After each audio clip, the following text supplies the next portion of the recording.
All right, today we are diving into one of the most fundamental processes in all of biology, active transport. It's basically the cellular version of putting in some real hard work. And, well, you could say it's the engine that powers life itself. But, let's start with a really simple question. We all know things naturally roll downhill, don't they? Water flows down a slope, a ball rolls to the bottom of a hill. It's always the path of least resistance. So what happens when you need something to go the other way, against that natural flow? Well, you've got to push it, right? You have to put in some effort. You have to expend energy. And this simple idea, pushing something uphill, is the perfect way to think about what cells are doing every single second of every day. They are literally fighting against the natural flow of things, and believe me, it requires a tremendous amount of energy. So let's jump right into our first section and really get our heads around this cellular battle of going against the flow. Okay, so on one hand, you have what's called passive movement, like diffusion. That's the downhill path. Molecules just spread out from a crowded area, a high concentration, to a less crowded one. Easy peasy. No energy needed. But active transport, it's the complete opposite. The cell is deliberately pulling things in from a place of low concentration to a place where they're already packed in. It's almost like cellular hoarding, and it takes a whole lot of work. So now we kind of get the why, this need to go against the flow. Let's move on and get a proper, formal definition for this incredible process.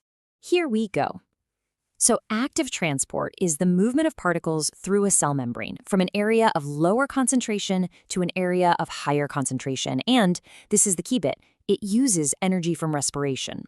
And all respiration is the process cells use to unlock the energy that's stored in their food. It's the fuel for this whole uphill climb.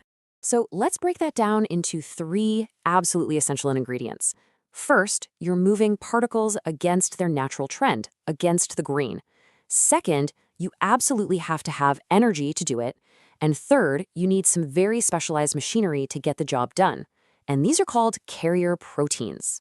Which brings us beautifully to the how. So let's take a closer look at this incredible molecular machine that powers the whole process. This is where it gets really interesting. So what we're looking at here is a cell membrane. Just have a look. Notice how outside the cell, there are very few of these little yellow particles. But inside, it's already packed. The job of those red carrier molecules is to act like tiny, tiny pumps, forcing even more particles inside, pushing directly against that concentration gradient. So how does this little machine actually work? Well, it's this beautifully precise 3-step dance. First up, the molecule you want to move binds to the carrier protein. Step 2, a jolt of energy makes the protein completely change its shape.